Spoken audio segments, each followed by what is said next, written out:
Bonjour Monsieur Grégory Rose. Bonjour. Merci d'abord d'être venu sur la chaîne du Cercle Richelieu. C'est avec plaisir. Ouais. Vous nous accueillez très gentiment chez vous aujourd'hui.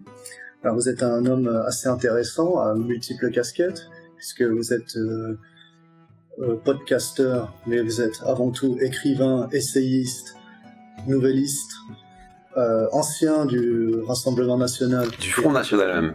Qui était à l'époque le Front National en effet. Et vous avez même eu une petite carrière dans l'art contemporain que vous avez infiltré, pour ceux qui connaissent. Vous avez vu l'émission chez Conversado, ouais. Exactement, pour ceux qui connaissent un petit peu votre travail. Et aujourd'hui, on vous accueille pour que vous nous parlez de votre livre, Le Retour du Roi. Déjà, vous en avez plus d'exemplaires que moi, parce que malheureusement, je les ai commandés, je les ai pas encore reçus. Vous m'avez fait découvrir le livre que j'ai écrit il y a quelques semaines. C'est ça. Si vous voulez le présenter à la caméra. Ah bah avec plaisir, je peux commencer par vous en parler rapidement.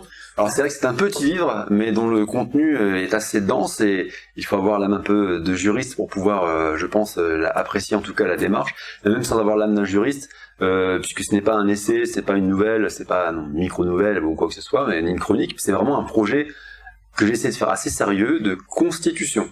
C'est-à-dire que ce sont des éléments juridiques qui, si demain ils étaient appliqués à la France en changeant de constitution, donc a priori dans le cadre d'une monarchie constitutionnelle, mais ça pourrait aussi fonctionner, je pense, dans le cadre d'une éventuelle 6e République, audacieuse, très audacieuse, eh bien ces éléments pourraient a priori être tous appliqués les uns après les autres, sans pour autant qu'il y ait rupture juridique dans notre quotidien. C'est-à-dire que les lois ne tomberaient pas du jour au lendemain parce qu'elles seraient inconstitutionnelles, mais petit à petit, la Constitution, elle devrait se mettre aux normes avec cette Constitution.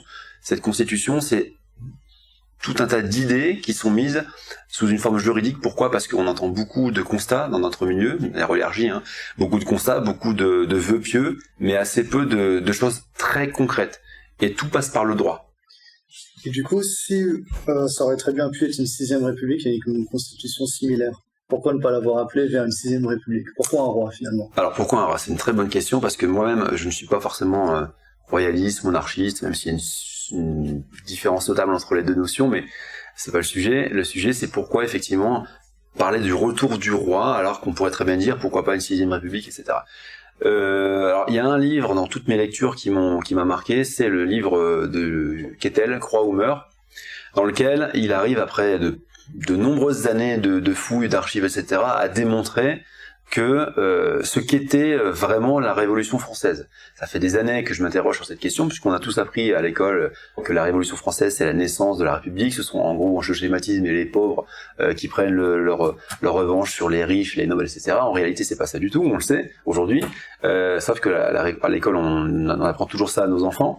Et ça m'a vraiment éveillé sur la question. Et la deuxième chose, donc vraiment avec un regard beaucoup plus critique sur ce qu'est la République, bien sûr, au moment où la Révolution française a commencé, il y avait beaucoup de critiques à faire sur la monarchie telle qu'elle existait, mais pour autant, d'autres pays ont réussi à faire cette transition vers une monarchie, soit parlementaire, soit constitutionnelle, plus rarement de droit divin, mais ça peut encore exister aujourd'hui.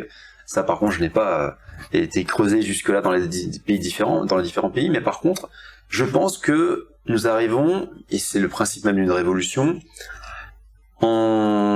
à la fin de cette révolution, qui donc doit faire 360 degrés, puisqu'on doit revenir finalement au point de départ dans une révolution, ce qu'on oublie beaucoup de révolutionnaires.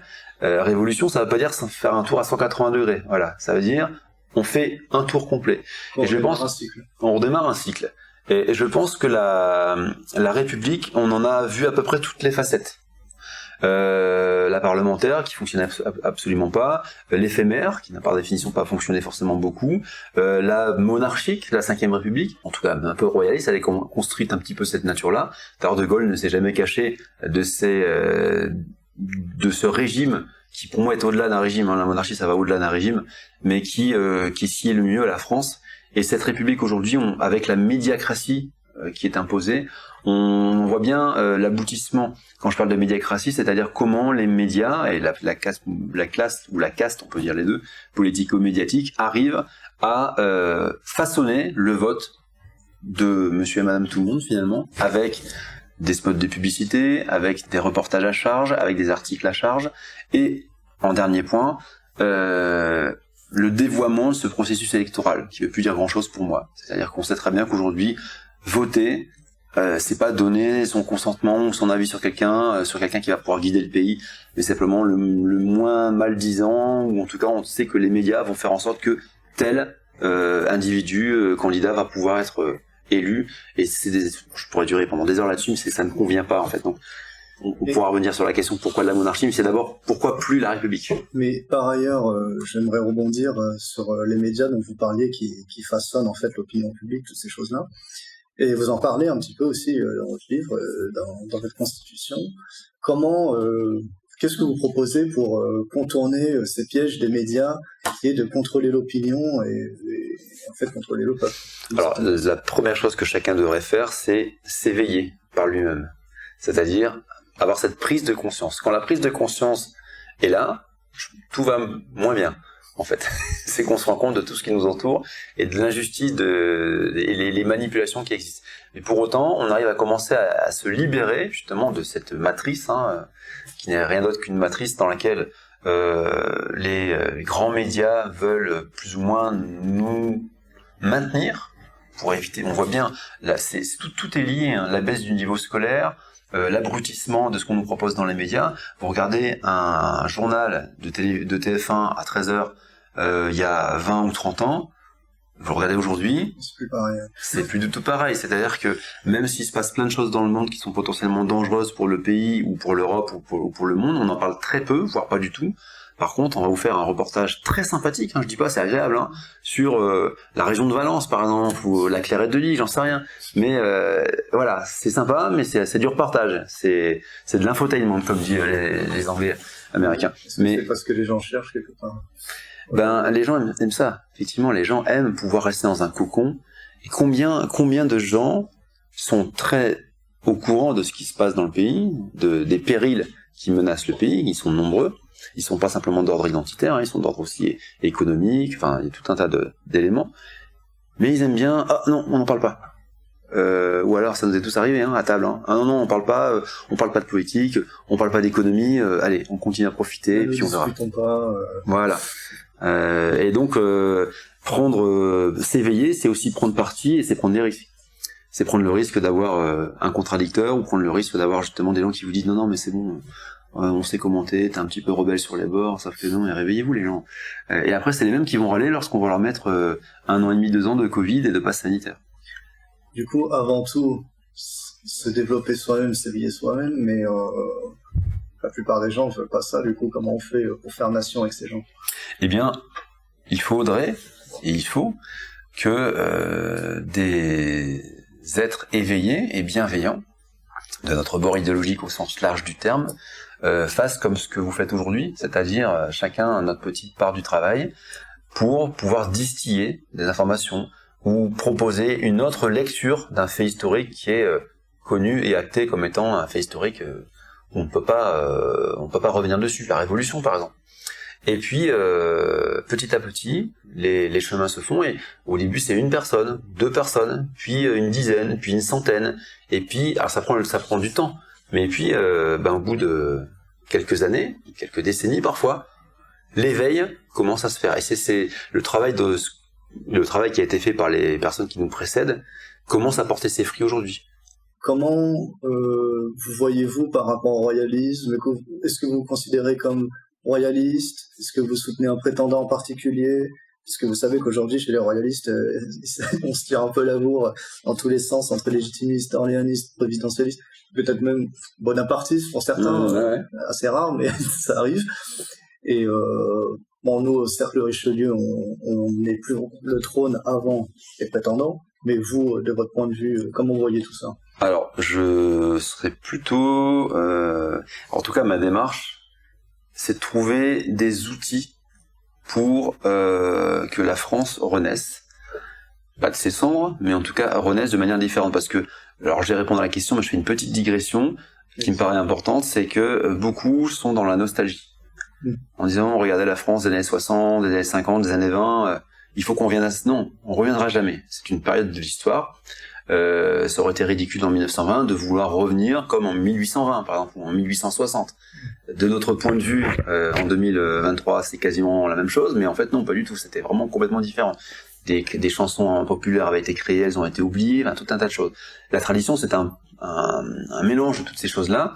Donc il faut recréer, réinventer une France sur des bases qui soient saines, en prenant ce qu'il y a de meilleur dans la tradition et dans ce qu'il y a de meilleur dans la modernité. Et pour répondre à la question directement, comment moi je me situe dans tout ça, je suis d'abord un opposant, un critique de ce qu'est devenu la République et tous ses travers. Ça aurait pu être la même chose avec la monarchie, en fait. Ouais, à notre époque. À une autre époque. Et c'était certainement la même chose à une autre époque, sauf que on est passé d'un abus et d'un travers à un autre abus et un autre travers. Et je mettrais plutôt dans une question de permanence. Et lorsqu'on regarde l'histoire de France, la monarchie était d'une manière de diriger la France, de gouverner la France, qui lui a plutôt bien réussi, qui était plutôt saine et naturelle, je dirais, naturelle dans le sens... je vais pas aller dans cette digression-là, mais... Par contre, la République, si on fait le bilan depuis sa création, depuis la fin des années 1800, eh bien, on se rend compte que c'est le déclin français date. Il y a une vraie correspondance entre le déclin français et l'avènement de cette République, mis à part quelques sursauts bonapartistes avec un S. Mais voilà, sinon, mais j'ai pas répondu à la question, donc je vais répondre très clairement. Moi, je serais plutôt légitimiste. D'accord. Voilà. Très bien, le Bourbon d'Espagne. Mais pour autant, il y a des critiques à faire à ça, parce que un Bourbon d'Espagne, qu'est-ce qu'il y a de français aujourd'hui, le prétendant? Et ça va à l'encontre de mon propre projet, de certains éléments de la Constitution. Certaines affiches de métro vous diraient que Louis XIV est étranger, alors... Et c'est vrai, je l'ai oublié, fait la France. J'ai oublié ça. Ouais, c'est ça.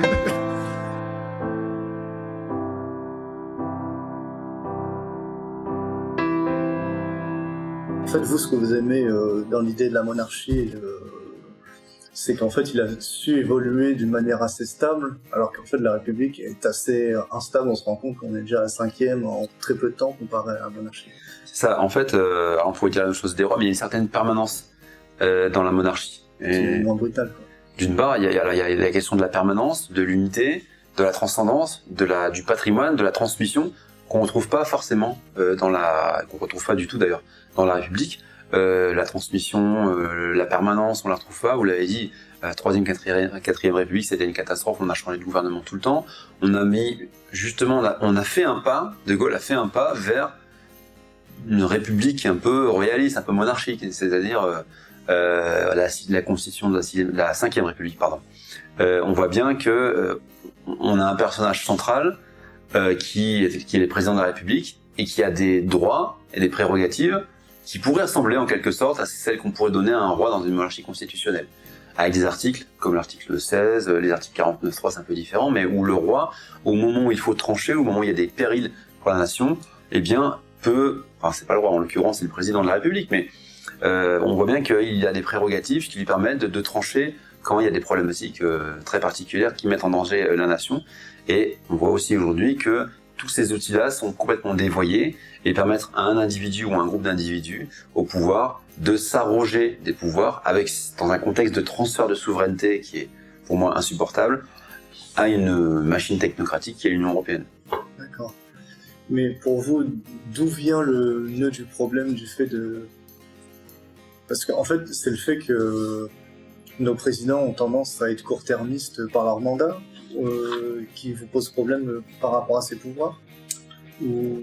Alors, il y a plusieurs choses qui sont imbriquées. D'une part, c'est vrai que le quinquennat, on pourrait dire, c'est bien, les gens vont se concentrer, le président va se concentrer sur les problèmes du pays.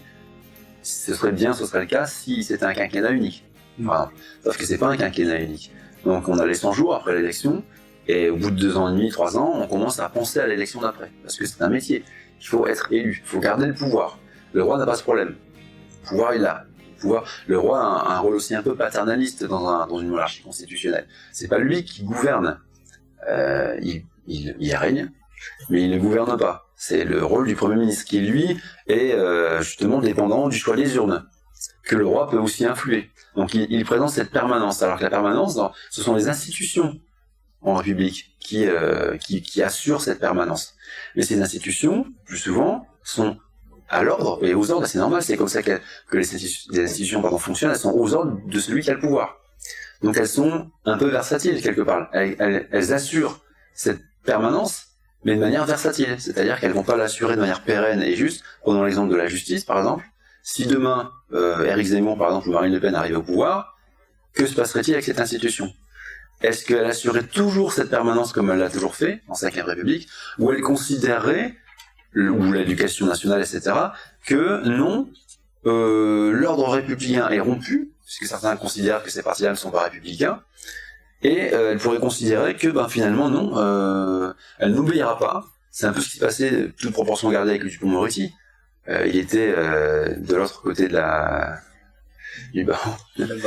Et ça s'est très bien passé avec lui. Voilà, je fais une digression un peu différente. Mais voilà, c'est d'une part le fait que 5 ans, ou même un quinquennat unique, ça paraît pas mal, mais 5 ans renouvelable plusieurs fois, ça peut paraître assez long. Il y a cette question politique et de maintien du pouvoir qui est questionnée.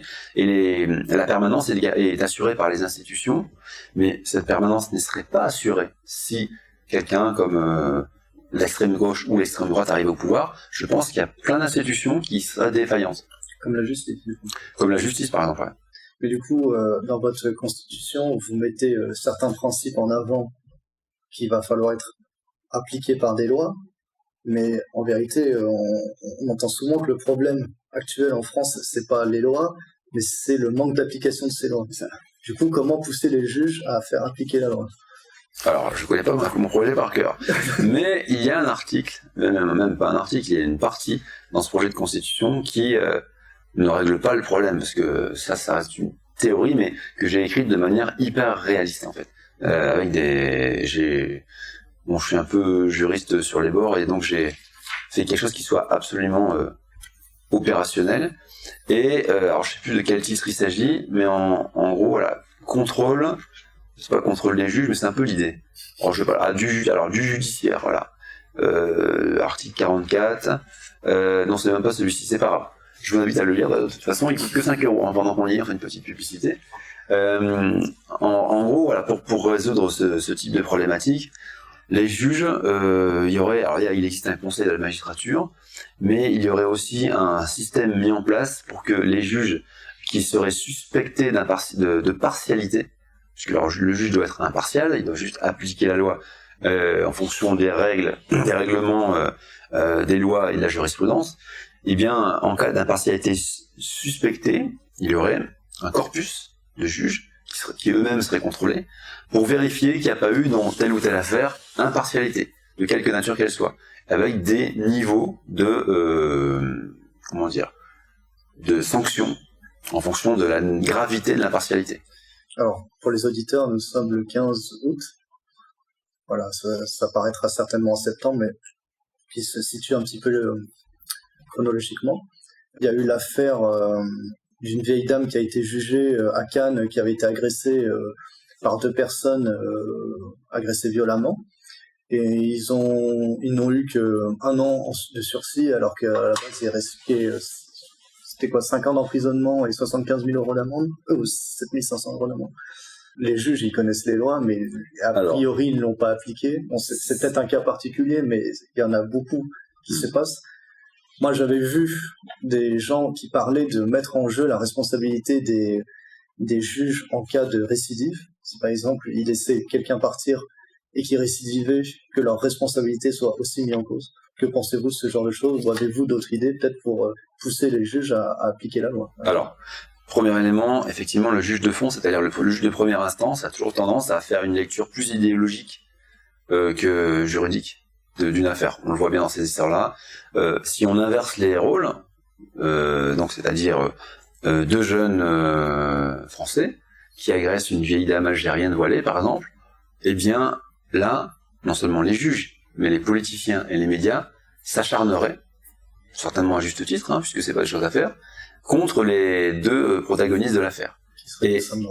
Qui seraient évidemment d'extrême droite. Et donc, il y a fort à parier qu'il ne s'en sortirait pas avec un an de sursis. Le gamin qui a fait ça, il devrait être en centre éducatif fermé en réalité.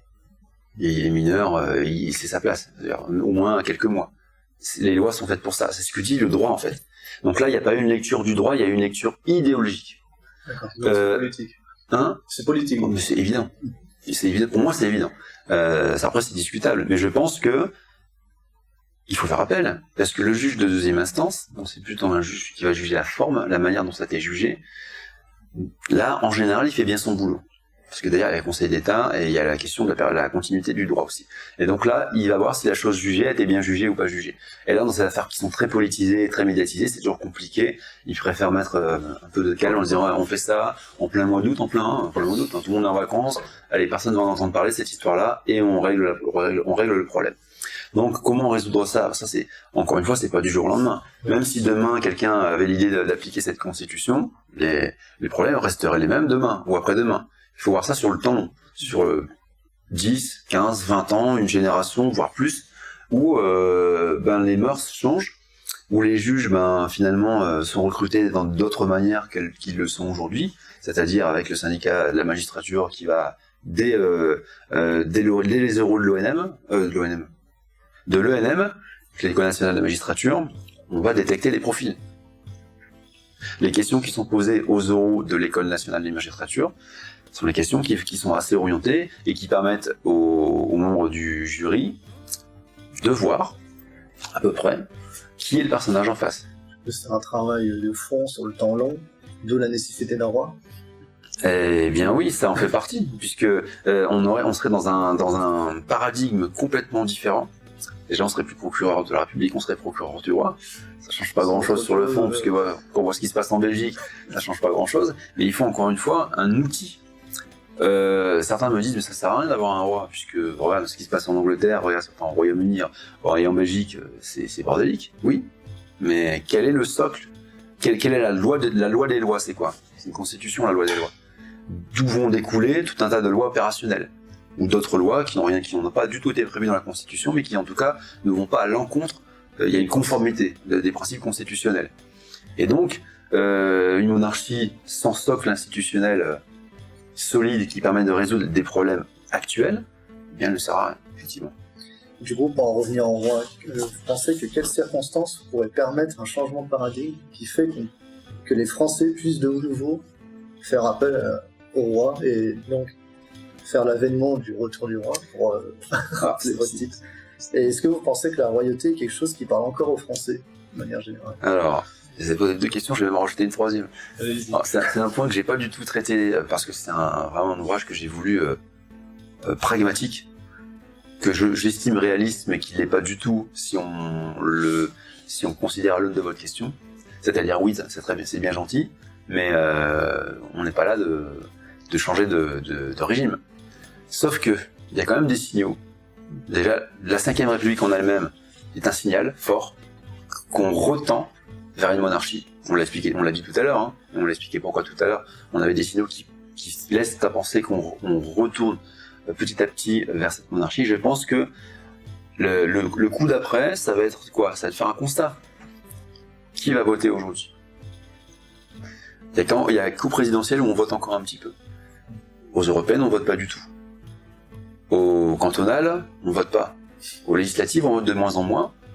Il reste les municipales, et encore, sauf quand il y a pêche, et les présidentielles. Et encore, ça baisse d'année en année. Et c'est surtout au premier tour. Deuxième tour, beaucoup se disent, allez, je sais pas si j'y vais y aller, quoi. Donc on a une crise de la démocratie. On a les médias, qui en font des caisses pour de plus en plus de manière complètement décomplexée, et les réseaux sociaux en face. Ce qui fait que les gens commencent petit à petit à avoir conscience des choses, et pour qu'il y ait espoir d'avoir un retour à la monarchie, je pense que d'abord il faut qu'il y ait dégoût de la République. C'est ce qui s'est passé lors de la Révolution. Il y avait une haine téléguidée, je dirais, parce que je pense qu'il y avait un amour charnel entre le peuple et son roi. Et d'ailleurs, les premiers révolutionnaires ne voulaient pas couper la tête du roi. Les premiers révolutionnaires voulaient une monarchie. Il y avait un immense respect pour la figure du roi. On se comprend. Dans les premières années de la Révolution, lorsqu'il intervenait, mais bon, il faut dire que Louis XVI a fait quand même quelques petites erreurs en l'air stratégique. Mais pour autant, il n'y avait pas d'animosité. C'était un petit peu avant la Terreur où ça a commencé à partir un peu en sucette, mais sinon, il y avait même, je crois même que je crois que c'est même Robespierre ou Danton, je sais plus, qui au départ parlait de monarchie constitutionnelle. Bon, tout ça a changé, mais je pense que pour qu'il y ait un réveil, il faut qu'il y ait un dégoût véritable et profond et pérenne du système dans lequel on se trouve. Et on en trouve quand même quelques signaux lorsqu'on commence à parler de valeurs de la République, d'actes anti-républicains. Je pense qu'on revient au premier vice de la Révolution, de même de la terreur. Alors il n'y a plus de mort physique aujourd'hui, il y a des morts sociales, au niveau du travail, au niveau des médias, au niveau de la littérature, au niveau de l'exposition médiatique. Et je pense que ces codes-là reviennent, toute proportion gardée, on n'est pas en train de tuer les gens, il n'y a pas de bain républicain. Mais pour autant, les témoignages sont multiples de gens qui, parce qu'ils ont émis un avis contraire à la République, et ce qui change, c'est là où je veux en venir, c'est qu'avant c'était un camp contre l'autre. Aujourd'hui c'est même fratricide. Et c'est ce qui s'est passé avant l'avènement de la terreur. On a eu des vagues de guillotinage, je sais pas si ça se dit, d'hommes et de femmes guillotinés.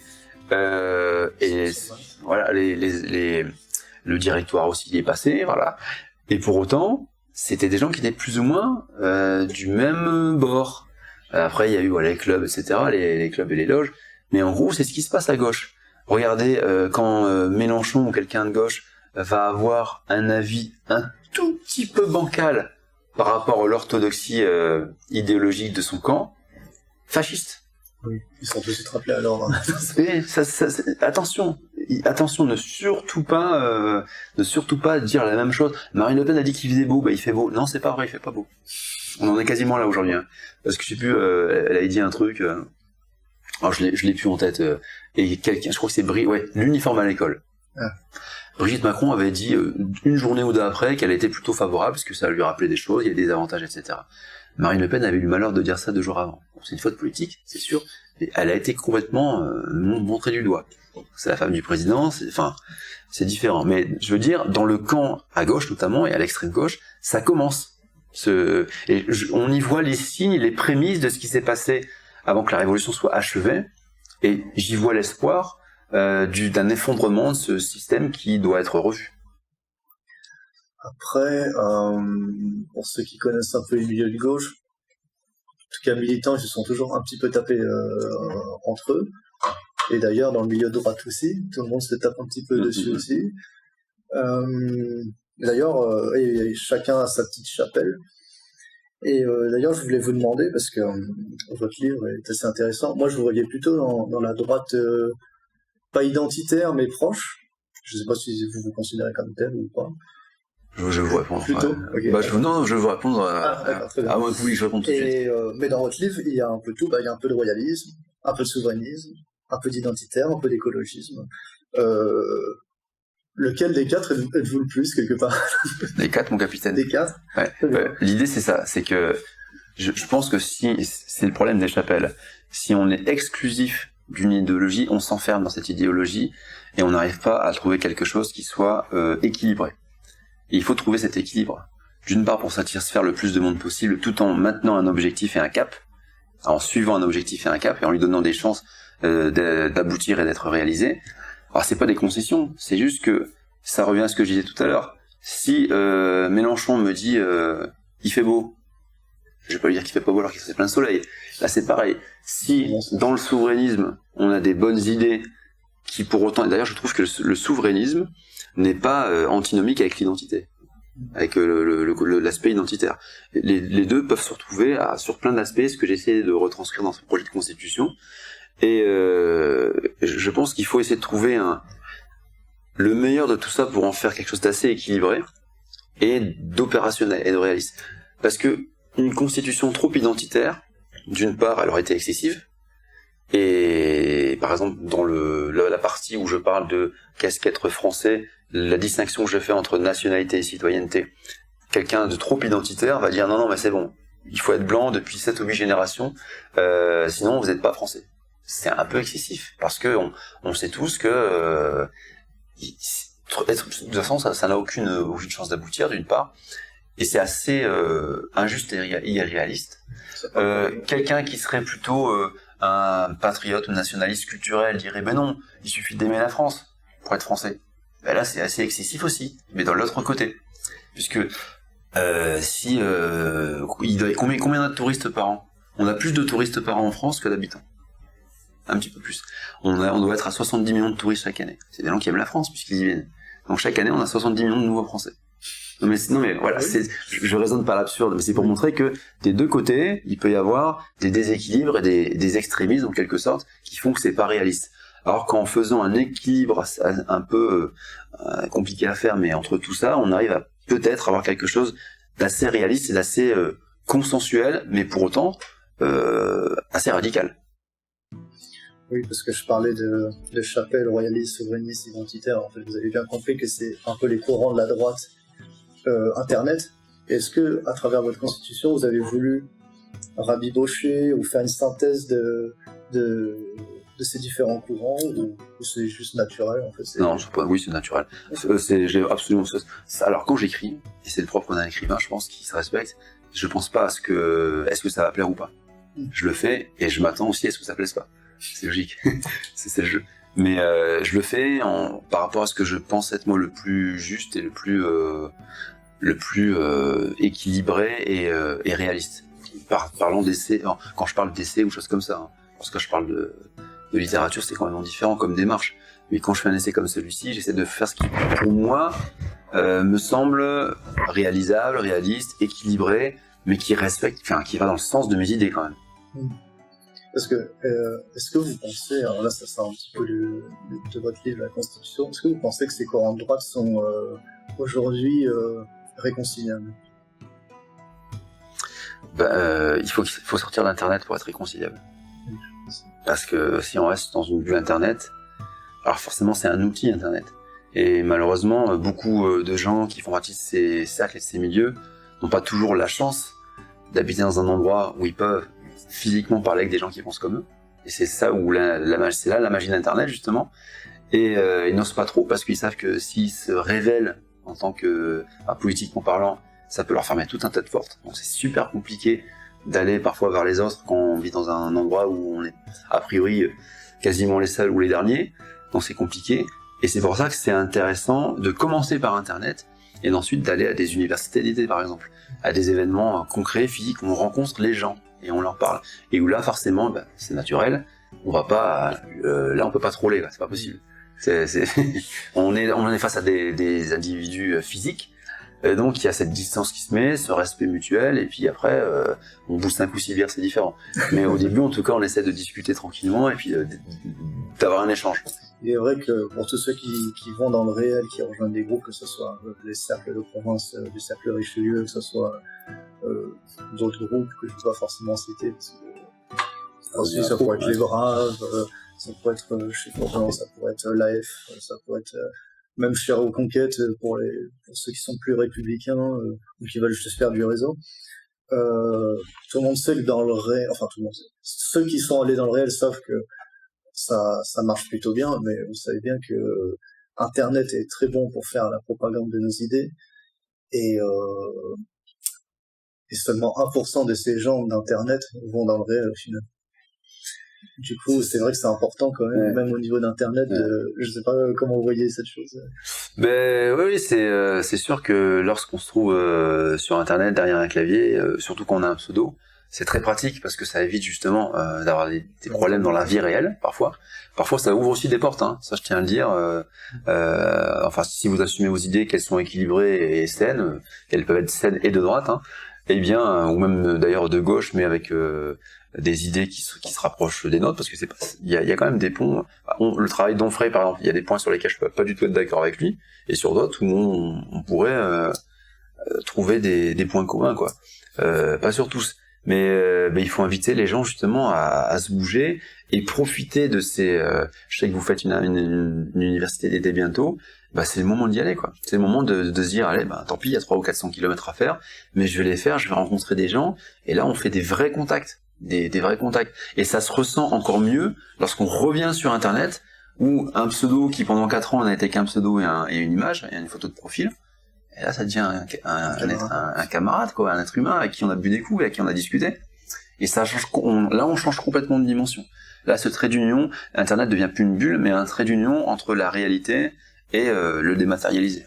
D'ailleurs, je conseillerais aux gens sur Internet de ne jamais dire sur Internet ce qu'ils ne seraient pas capables de dire en vrai.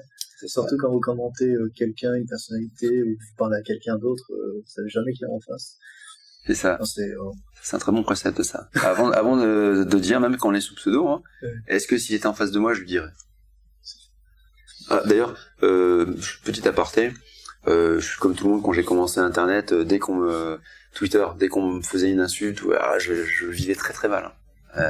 On n'est pas bien, puis après maintenant ça glisse quoi.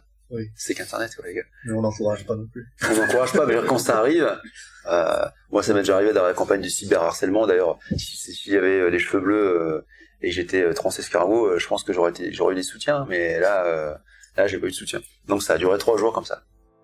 Pas assez woke.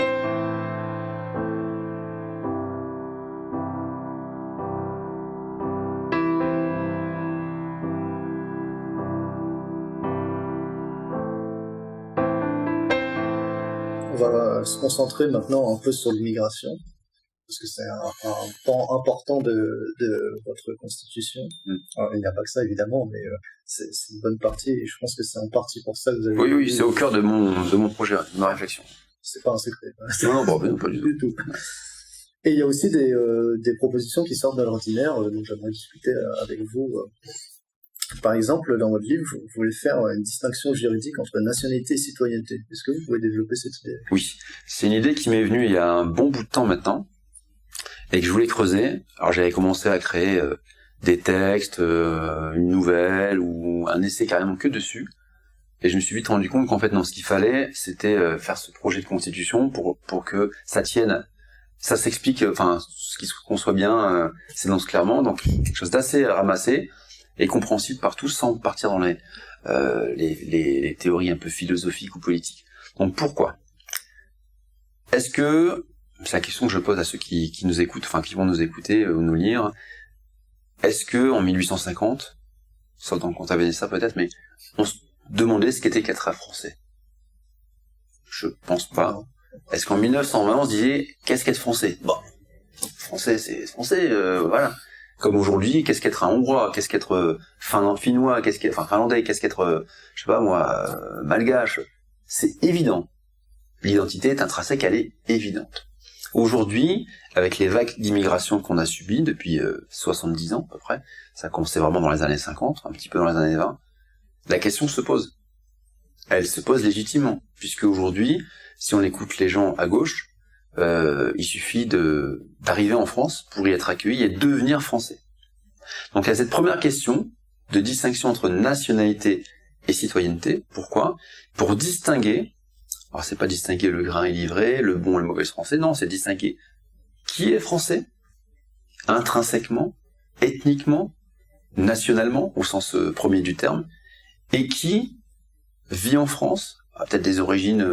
je sais pas moi, finlandaise, pourquoi je suis toujours avec la Finlande, d'autres origines, mais qui est né non, j'aime bien la Finlande, mais qui est né en France, qui peut-être se sent français, ou peut-être pas d'ailleurs, c'est ça la distinction qui vient après, avec des ponts qui peuvent se faire pour devenir national. Mais à partir du moment où vous avez la citoyenneté française, ça changera rien à la situation actuelle, puisque les gens sont aujourd'hui citoyens français. Ils ont la nationalité, mais ça veut rien dire, c'est une carte nationale d'identité. Et au niveau du droit, comment ça se passe entre les citoyens et les nationaux ? Ils ont les mêmes droits, les mêmes devoirs ? Alors les mêmes droits, les mêmes devoirs. Simplement, il y a une distinction qui met non. Et ils ont globalement les mêmes droits, les mêmes devoirs dans ce projet-là, sauf qu'il y a une distinction qui est très nette entre le national et le citoyen. C'est-à-dire le national a cette prérogative d'avoir la citoyenneté qui ne peut pas être retirée, puisqu'il naît avec ses citoyennetés. Alors que le citoyen peut avoir, alors d'ailleurs, c'est le cas aujourd'hui. Aujourd'hui, c'est plus grave, en fait. Aujourd'hui, on peut déchoir quelqu'un de sa nationalité. De sa nationalité. Dans ce projet, on ne peut pas.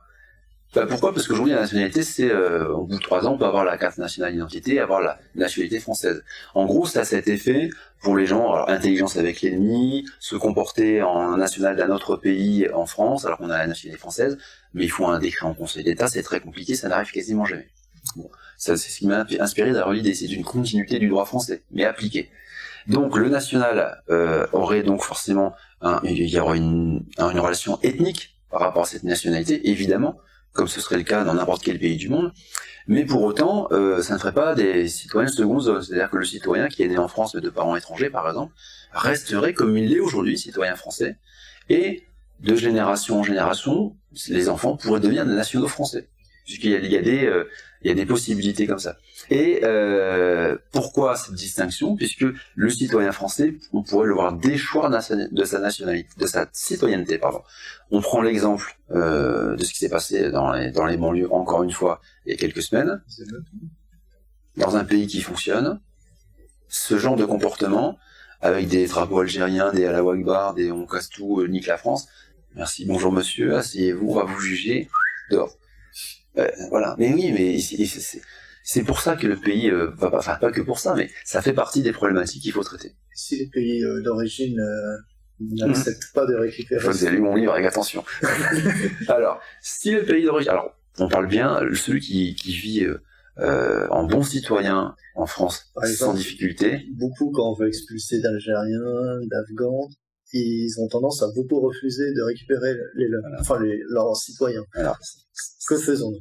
Alors, ce que j'explique dans le bouquin, c'est qu'il faut que la France est aujourd'hui un pays centripète. C'est-à-dire qu'il attire vers lui pour plein de raisons, des bonnes raisons, des mauvaises raisons. Et il faut dire aussi que beaucoup d'associations font en sorte que les gens viennent en France, parce que la France, selon le mythe gauchiste, a toujours été une terre d'accueil, ce qui a été démontré de multiples fois, c'est faux. Elle a toujours accueilli, mais comme tous les pays, on est dans un isme, donc évidemment ça favorise les échanges, mais c'est pas vrai. Il n'y a pas massivement, pas dans cette quotité en tout cas là. Donc celui qui vit en citoyen normal, sans poser de difficultés, mais il reste citoyen français, voilà, c'est très bien, il fait sa vie. Celui qui pose des difficultés, et effectivement en général, les difficultés proviennent de gens qui ont ces nationalités ou ces doubles nationalités, eh bien, mais là on parle dans le cadre d'un régime quand même relativement, même pas fort, puisque on est devenu tellement faible. C'est normal. C'est fort comparé à aujourd'hui. C'est fort comparé à aujourd'hui, mais en fait c'est normal. Vous prenez il y a encore 40 ans, c'est ce qui se passait. Quand vous voyez Mitterrand sur certains de ses... Pourtant c'est pas le mec... il y a encore 30 ans ou 40 ans, c'est exactement... Il tenait des propos plus durs que ça encore. Donc c'est même pas un régime dur, c'est un régime normal. Eh bien, le message qu'il faut envoyer en prévention, parce qu'il faut d'abord faire de la prévention, c'est de dire, la France n'est pas un pays d'accueil. Si vous venez chez nous, c'est que vous avez de bonnes raisons de venir chez nous. Comme pour aller au Panama, vous avez 35 éléments à justifier. Le Panama, hein, pas le Panama. Il faut de l'argent, il faut avoir une couverture sociale, une couverture maladie, il faut casier judiciaire vierge, il faut connaître la langue, il y a tout un tas d'éléments. Donc, sans aller jusque-là, si vous venez en France, c'est que vous avez une bonne raison. Regroupement familial, c'est pas une bonne raison. La CMU, c'est pas une bonne raison. Rien foutre, c'est pas une bonne raison non plus. Donc, vous restez chez vous. Parce que si vous restez pas chez vous, que vous venez en France sans autorisation, et que vous y vivez en plus en mauvais citoyen, même pas en mauvais citoyen, sans autorisation, c'est-à-dire sur papier, eh bien, vous êtes expulsé. Si votre pays d'accueil ne veut pas, eh bien, nous allons continuer à faire ce qu'on fait jusqu'à maintenant, des centres de rétention administrative, sauf que ce centre-là ne sera pas dans un centre-ville ou dans un château. Ça n'existe pas dans les châteaux, mais c'est des CADA qui sont dans les châteaux. Mais quand même, des CADA, des centres d'accueil des demandeurs d'asile. Vous et moi, on vit pas dans un château. On est beaucoup de gens qui aimeraient bien vivre dans un château. Voilà, on est d'accord. Ou même dans un HLM, quoi. Ils n'y ont pas droit. Donc voilà. Eh bien, il y a un magnifique endroit en Guyane française qui s'appelle l'Amazonie. Et au centre de cette Amazonie, il ne s'agit pas d'en faire un centre d'esclavagisme, j'entends déjà les voix qui s'élèvent. Non. Simplement, c'est un centre administratif qui serait donc isolé du reste de la population pour pas que ces gens puissent divaguer à droite et à gauche, et qui serait chargé de faire les travaux d'intérêt généraux, comme d'ailleurs beaucoup de prisonniers. En vivant, bien sûr, en respectant les droits de l'homme avec un statut d'apatride, et avec l'OFRAR, qui serait un institut qui aiderait ces gens à trouver un pays d'accueil. Ça, ce serait pour le début. Et ensuite, vous comprenez bien que ce serait tellement dissuasif que les gens n'auraient plus envie de venir. Ils auraient toujours la possibilité de le faire de manière légale et régulière, comme ça devrait être aujourd'hui le cas. Du coup, ce genre de mesure est un but purement dissuasif ou... Ah oui, en fait, la véritable finalité, c'est ça. C'est de dire la fête est finie. C'est pas vraiment d'avoir des gens qui y vont. En fait, l'idée, c'est de dire on va le faire, préparez-vous, ça va se faire. Donc, prenez vos dispositions. Et je pense que déjà, une très grande partie des problématiques que M. Macron, notre président de la République, appelle des difficultés, eh bien, ne seraient pas répartis dans les campagnes, mais repartiraient dans leur campagne. Vous comprenez bien la peur que certains peuvent avoir quand ils entendent parler d'aller Au bled. envoyer des gens en Guyane dans des camps que certains pourraient assimiler à des bagnes ou voir des camps qu'on a connus au siècle dernier. Comment éviter ce genre de dérive et comment aussi rassurer les gens sur ce que vous imaginez, puisque j'imagine que vous n'imaginez pas ce genre de choses. Non, ça c'est tout de suite ce qui vient à l'esprit, mais c'est parce qu'on a été tous une droite-gauche, on a été tous formatés à ces raccourcis-là, en fait. Et qui arrange bien tout le monde en disant « Ah, il veut réouvrir les camps, etc. La remigration, c'est une déportation !» Non. En parlant de ça, on crache aussi au visage des gens qui ont vécu ces drames-là. Moi, j'ai 2 grands-parents qui ont été déportés pendant la guerre. Ma femme, c'est pareil. Ils ont vécu des horreurs. Ils se sont... Hein, c'est pas ça. C'est encore le Club Med, en réalité. Hein. C'est-à-dire, on fait ce qui existe déjà, mais qui sont répartis dans toutes les villes et les villages de France. Bon, je connais des gens qui travaillent dans les centres de rétention administrative. Tout le monde est malheureux. Et les gardiens, et les prisonniers, puisque ce sont des prisonniers administratifs. Ils sont entassés, ils ont un repas ou 2 par jour, ils sont avec leur téléphone portable, ils font du shit, etc. Là non, ce serait structuré. C'est pas un camp de concentration. Quoique, c'est un camp c'est même pas un camp, c'est un centre de rétention administrative dans lequel les choses seraient très productives, puisque les gens travailleraient pour les Guyanais d'ailleurs, à faire des routes, des choses comme ça, en respectant les droits de l'homme, avec des contrôleurs internationaux s'ils veulent pour vérifier que tout ça c'est bien respecté, nourri, logé, soigné, etc. Mais l'objectif c'est même pas qu'il y en ait en fait, l'objectif c'est qu'il n'y en ait pas. L'objectif c'est que les gens se disent, soit je rentre dans les rangs et je respecte le droit, je suis citoyen parce que je suis né en France, je respecte le droit français, etc. Les nationaux sont reconnus comme étant nationaux parce que quelqu'un qui aujourd'hui est français depuis 7 ou 8 générations, avec parfois un Italien, parfois, ou je ne sais pas, il est aussi français que quelqu'un qui arrive du Mali et qui est français depuis 3 ans. Et ça, je trouve pas ça normal. Moi, si je vais habiter en Afrique, par exemple, ou à Djibouti, j'en sais rien, je me dirais pas au bout de 3 ans, je suis aussi djiboutien, je suis aussi sénégalais que toi. Ça veut rien dire. Vous pouvez essayer, mais non, ça marchera pas. Et je le fais même pas parce que c'est ridicule. Ou je suis aussi chinois que toi. Ça n'a aucun sens.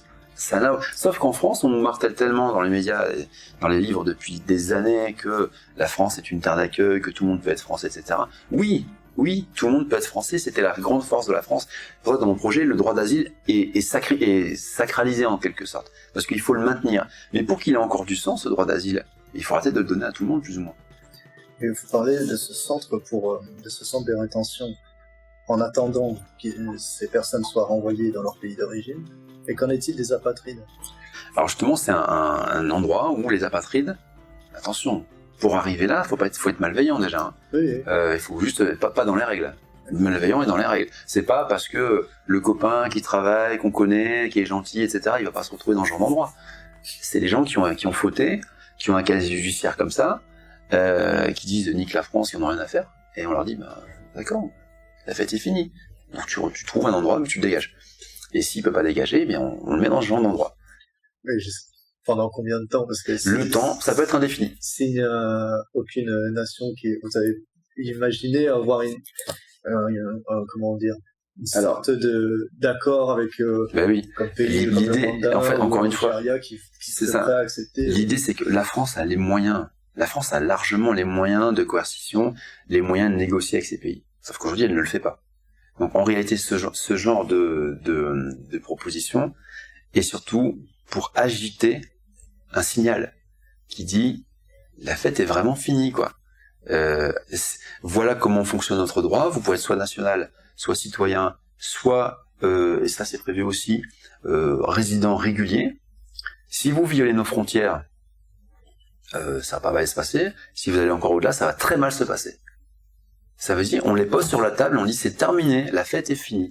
Et les gens qui se retrouveraient dans ce genre d'endroit, ce seraient des gens qui seraient malfaisants, avec un casier judiciaire, avec un pédigré qui serait horrible en fait, hein, et qui se retrouveraient En attendant, dans ce genre de centre de rétention administrative, comme il en existe aujourd'hui des centaines en France, mais avec un but qu'on leur donnerait, c'est-à-dire du travail. Il ne s'agit pas de casser du caillou bêtement. Ça peut être des usines de fabrication de causes, j'en sais rien, plein de trucs. Ça, c'est pas à moi de l'imaginer.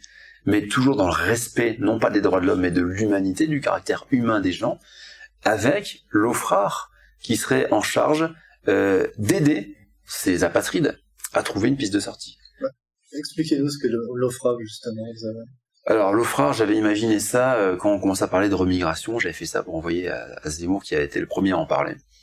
Pour rendre justement la remigration à la fois humaine, presque pas autogérée, c'est pas le terme, mais dans le même esprit qu'aujourd'hui, c'est-à-dire rendre la France répulsive pour certains types de profils. Et faire en sorte que ça se passe bien, et pas par charter, comme on le voit sur les réseaux, par charter entier, c'est bien gentil, le charter il revient un quart d'heure plus tard. Ça sert à rien, il faut un travail de fond, où on accompagnerait des gens, et ça se fait déjà naturellement, soit à faire la hijra, puisque la France n'est pas encore une terre musulmane, donc la hijra c'est le retour pour aller vivre dans une terre musulmane, là c'est plutôt... Dar al-Harb, c'est-à-dire la terre de la guerre, le domaine de la guerre sur lequel on essaie de faire de la France une terre musulmane. Et l'OFRAR, c'était un institut comme il existe aujourd'hui, c'est pas l'OFRAR, c'est un autre, qui accompagne, déjà son premier objectif, ce serait d'accompagner les gens qui seraient volontaires à vivre mieux, à avoir une vie meilleure dans un pays où ils se sentiraient mieux. Et dans un pays où forcément ils se sentent pas bien, c'est la France, ce serait plutôt ce genre de profil. Ça permettrait aussi ça permettait initialement de mettre en place la déchéance de nationalité lorsque c'était nécessaire. Donc là, je l'ai remodifié pour l'intégrer dans ce projet de constitution. Mais encore une fois, pour ceux qui ne le savent pas, peu de gens le savent, beaucoup de ce qui existe dans ce projet existe déjà en réalité sous différentes formes. La remigration, elle est institutionnalisée et opérée par un organisme de l'ONU. Et en fait, qui d'ailleurs ont fait la promotion. Là, encore récemment, j'ai vu un quart de 25 Sénégalais qui ont été pris en charge pour avoir un projet chez eux et retourner à la maison. Mais là, c'est une remigration volontaire. Oui. Vous parlez aussi de... Alors oui, l'OFRAR, du coup, vous imaginez une aide peut-être même financière pour aider les gens à retourner chez eux. Pourquoi pas. Mais qu'en est-il de ceux qu'on va remigrer sans leur aval, comme ceux il faut que les gens se mettent bien en tête. Enfin, du centre de rétention. Ouais. Et sur quels autres critères on remigrerait aussi? Parce que je comprends bien la question. Et c'est vrai que les gens doivent bien se mettre en tête ça. Parce qu'on leur a tellement mis en tête des bêtises qu'il faut bien se mettre en tête ça. Celui ou celle, le genre d'individu qui serait candidat à la remigration, c'est pas le bon copain qui est bien intégré, qui vit sa vie normalement, que tout le monde aime bien, etc. Non, lui, à la limite, dans mon projet, il serait citoyen français, pas national français, mais citoyen français. Rien ne changerait dans sa vie. Il serait citoyen français, comme aujourd'hui. La nationalité serait réservée à une certaine catégorie de population qui auront un lien ethnique avec ce qu'est être français, puisqu'aujourd'hui, tout le monde devient français comme ça du jour au lendemain. Donc il faut revenir à ça. Celui qui serait visé par la remigration dans un premier temps, et d'ailleurs dans un deuxième temps ça aurait pu exister puisqu'il n'y aurait plus, c'est celui qui met du coup de couteau, celui qui brûle les banlieues, celui qui va embêter les vieilles dames et les jeunes personnes comme à Cherbourg par exemple, c'est eux. C'est ces gens qui posent des problèmes. Donc on peut très bien dire, ah oui, on peut faire des erreurs, oui, mais après on a un système juridique qui fait que on éviterait de faire n'importe quoi et d'envoyer aveuglément tout le monde chez lui, mais ce sont ces gens-là. Après, des gens qui ont... et moi je prône d'ailleurs le regroupement familial inversé. Des gens qui sont venus en France parce que, pour X raisons, quelqu'un de la famille fait une bêtise, une fois ça peut arriver, on peut avoir le droit à l'erreur, on est quand même dans un pays de droit et on resterait dans un pays de droit. Mais 2, 3, 4, 18, non, pas possible. Tout le monde rentre à la maison, merci beaucoup. C'est ça les gens qui seraient, les individus qui seraient, je dis même pas les gens parce que c'est les individus, qui seraient susceptibles d'être visés. En fait, en réalité, tous ceux qui ont un OQTF aujourd'hui, et qui, pour 95%, alors OQTF, obligation de quitter le territoire français, 95% des OQTF, 95% ne sont pas appliqués. Que deviennent ces gens, ces individus? Parce que les exigences, ça devient affectif, c'est plus compliqué. Parce que si on en voit un comme ça devant nous, on va lui discuter, on est humain. Mais on parle de politique générale dans ces individus. Eh bien, on sait pas. Bah si, ils sont employés par le restaurateur du coin, l'industriel du coin, et puis voilà. Bah, ils posent pas forcément autant de problèmes. Peut-être que ça se passe très bien d'ailleurs. Mais après, quand vous êtes dans des territoires où vous avez 20, 25, 30% de chômage chez les jeunes, ça pose d'autres questions aussi. Et puis on a des droits, on a des règles, si on ne les respecte pas, tout de suite ça va bien. On prend une photographie, hein. Dans 10, 20, 30, 40, 50 ans, vous pourrez avoir la monarchie que vous voulez, ça servira plus à rien. Ça sera trop tard. Sur quels critères vous basez les Français nationaux, contrairement aux Français citoyens? C'est les critères ethniques.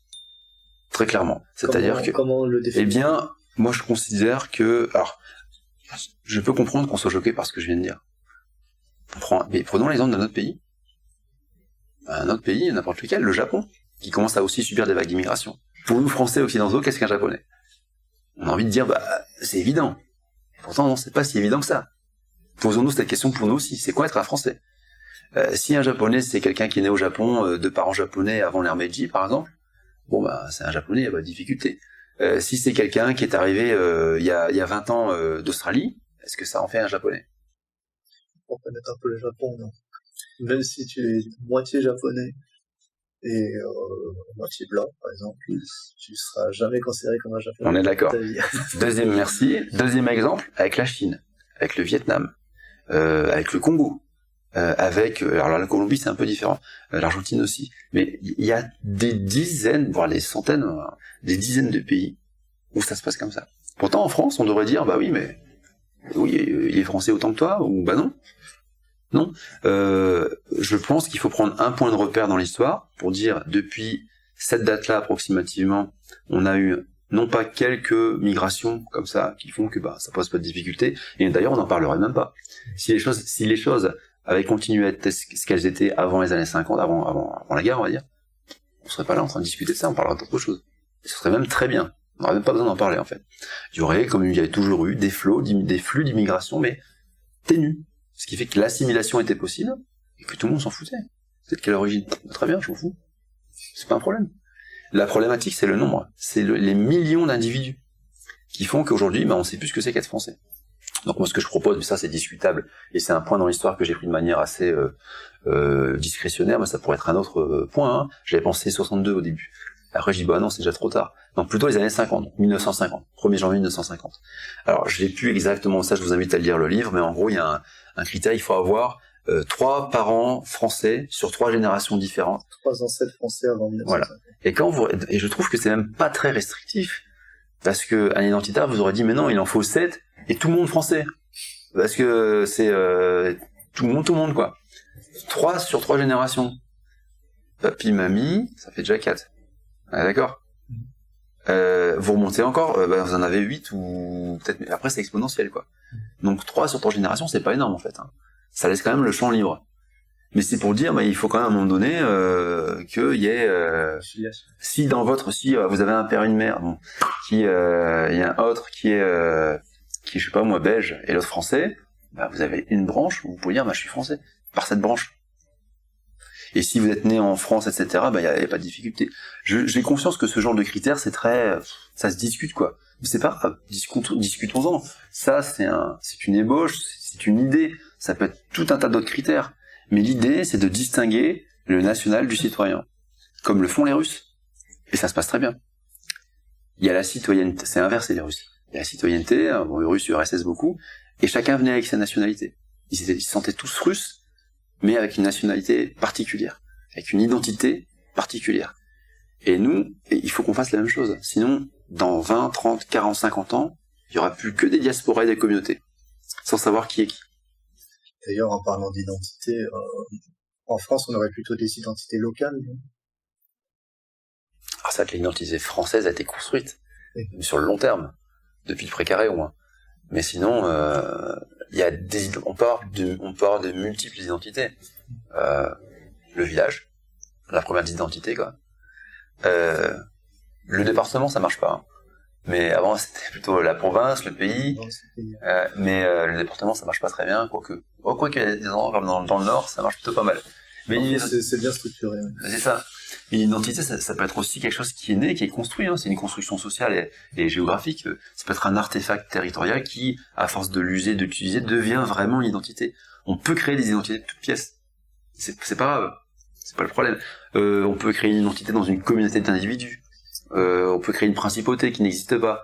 Mais le principal, c'est quand même de se réenraciner, de se réancrer pour que le peuple français, qui a eu des ajouts, il y a eu plein d'ajouts au cours de l'histoire, mais ce qui fait la France, c'est cette construction justement autour d'une idée, autour d'une nation, autour d'un peuple qui est quand même relativement homogène. Et ça, les dernières études là sur les ADN le démontrent depuis des millénaires, avec forcément du brassage. Sinon, on serait comme les Anglais. No offense. Toujours dans le sujet de la culture, on va rester un petit peu avant de reprendre sur l'immigration. Qu'est-ce que vous pensez de faire revenir les cultures locales et comment vous verriez un découpage administratif de la France? Est-ce que vous voulez revenir, parce que Louis XVI par exemple ne disait pas mon peuple de France, il disait mes peuples de France, parce que la France c'est un royaume qui a uni beaucoup de provinces et de peuples parfois proches mais parfois assez disparates aussi. Est-ce que vous êtes pour un retour, vous, de coutumes locales, On parle beaucoup de diversité. C'est à la mode depuis quelques temps. Oui. Pour moi, la véritable diversité, elle est là. C'est-à-dire que il faut un ancrage territorial. Et le premier ancrage territorial, c'est autour de soi. C'est les gens à qui on parle, qu'on voit le matin, le soir, à l'occasion, à qui on partage des habitudes, s'intéresser à l'histoire locale aussi. Qu'est-ce qui s'est passé ici, avant nous? C'est ça aussi la permanence, la transcendance. Et qu'est-ce que moi je peux apporter à tout ça? Donc commencer par le local. Et pour s'identifier, je suis pas sûr que les gens qui habitent la région Aura, par exemple, s'identifient à la région Aura. Par contre, si on commence à leur parler de pays, de provinces, dans certains usages d'ailleurs, on sort encore le nom des pays et des provinces. Ça, c'est pas perdu. C'est pas pour rien. C'est que ça correspond à un usage d'un peuple à un endroit. Il y a une certaine réalité aussi. C'est ça. Peuple. C'est Vidal de Labèche qui parlait de déterminisme. Enfin, lui, c'était un déterminisme pas particulier. En gros, qui expliquait que si on est dans cette région, à cet endroit-là, si les briques sont, les briques, j'ai fait un lapsus.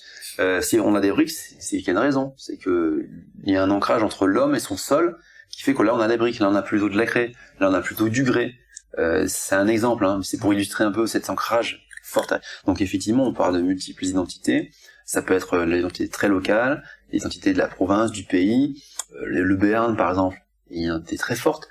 C'est un peu particulier comme exemple, ça les empêche pas d'être français, même s'ils sont très béarnais. Oui. Et voilà, ou même à la Basque, etc.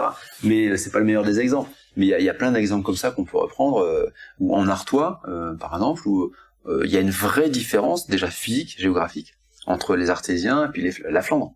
C'est deux mondes différents. Et ça se ressent encore aujourd'hui. Par la langue, par la gastronomie, par les habitudes, plein de choses. L'attitude aussi, physiquement, ça se ressent aussi. Il y a des choses, on arrive à ça c'est un Flamand plutôt, ou ça c'est quelqu'un qui vient plutôt du Lartois, du Pas-de-Calais. Donc oui, je pense qu'il faudrait un retour au découpage administratif précédent, c'est-à-dire province, pays, en gardant les communes, parce que l'idée c'est pas de faire une rupture avec la République complète, mais de prendre ce qu'il y avait de bon dans cette République aussi, parce que tout n'est pas mauvais, hein. Et pour faire une rupture non plus folklorique, quoi. Il s'agirait pas de revenir aux us et coutumes de l'ancien régime, ça n'aurait pas de sens, ce serait complètement anachronique, merci. Mais garder la commune, le pays, et dans cette gouvernance qui serait beaucoup plus ancrée au réel en fait, ancrée à la réalité des territoires, eh bien on mettrait des gens qui seraient élus et aussi des gens qui seraient nommés. Et c'est là qu'on vient en retour de la noblesse, retour en force de la noblesse. Du coup, on va revenir sur l'immigration, puis on développera cette idée de retour de noblesse, parce que c'est une idée assez intéressante. Du coup, on parlait d'avoir des ancêtres français avant 1950, 3 sur 3 générations, ce qui fait pas mal de personnes, selon vous. Et que fait-on les autres? On les déchoit de la nationalité et on leur donne un titre de citoyenneté? Alors l'idée c'est bien, encore une fois, ce que j'ai proposé, ça peut être discutable, ça peut être 3, 4, ça peut être sous une autre date, etc. Mais encore une fois, l'idée c'est bien de distinguer le national du citoyen. D'une part parce que le national préserverait sa citoyenneté et les droits qui vont avec, les droits civiques, etc. Et le citoyen aurait les mêmes droits qu'aujourd'hui. Tout le monde serait égal devant la loi. Simplement, on ne pourrait pas retirer la citoyenneté. On pourrait retirer ses droits civiques, c'est différent. La citoyenneté à un national, donc on pourrait pas le rendre apatride, par exemple, ou le rendre, dire, toi tu dégages, t'es plus français. C'est pas possible, il est ancré sur cette terre, il doit rester français. Par contre, quelqu'un qui n'est pas national, eh bien, resterait, comme il l'est aujourd'hui, citoyen français, avec une carte de citoyenneté française, par exemple, avec les mêmes droits que les autres. Simplement, la vraie différence, et c'est ça, c'est pour permettre le retour pour les personnes qui posent des difficultés, ce serait de dire, si vous ne respectez pas nos lois, nos mœurs, nos us et coutumes, on peut vous déchoir de la citoyenneté française. Si demain la loi passait, mettons, on en est loin, 6 mois, histoire de se mettre en place, tout ça, comment ça se passerait? En fait, on garderait tous nos cartes d'identité. Non, ça change. Ça changerait. C'est-à-dire, il y aurait 2 nouvelles cartes, 3 nouvelles cartes. Carte nationale d'identité. Oui. Carte de citoyenne d'identité. Et carte de résident temporaire. C'est-à-dire que tout le monde devrait repasser dans l'administration française. Alors, c'est là où on rentre dans les difficultés de l'opérationnel, quoi. C'est-à-dire que ça se ferait peut-être sur 1, 2, 3, 4, 5 ans, mais avec un livret de famille, vous en sortez rapidement, quoi. Ce serait pas plus simple de laisser la carte de citoyenneté à tout le monde et de donner une nouvelle carte de nationalité à ceux qui ont la nationalité? Par exemple, oui, c'est aussi une bonne idée. Où certains m'ont dit, mais pourquoi pas attendre, c'est-à-dire aujourd'hui, c'est figé, c'est comme ça, et pour les prochains, eh bien, on change. Pour les enfants à naître, par exemple. Sauf que c'est trop long, on peut pas attendre 80 ans. Mais oui, l'idée, effectivement, soit on reste comme ça aujourd'hui. Après, c'est que les gens qui n'ont rien qui vivent normalement, quoi, qui sont des bons citoyens, qui n'ont rien à craindre, mais ils n'ont rien à craindre. Du coup, pour les Français assimilés qui sont d'origine autre que la France ou même extra-européenne, du coup, eux, ils seraient citoyens comme les autres. Ils seraient. Oui. Et ceux qui ne sont pas assimilés, ils seraient déchus de leur citoyenneté? Non, parce qu'on peut pas savoir qui est assimilé. En fait, c'est ça. En fait, l'idée, c'est de dire, si vous arrivez à démontrer sur certains critères que je propose dans mon projet, vous êtes des nationaux avec la citoyenneté. On ne peut pas déchoir. Toutes les autres personnes qui sont nées en France sont des citoyens français. D'accord.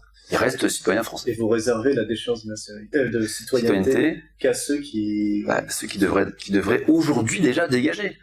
Mais du coup, d'un point de vue, les identitaires vont critiquer, par exemple, à ce niveau-là. En vous disant que, je sais pas, Mohamed qui se comporte bien, ça reste pas, ce n'est pas un Français pour autant.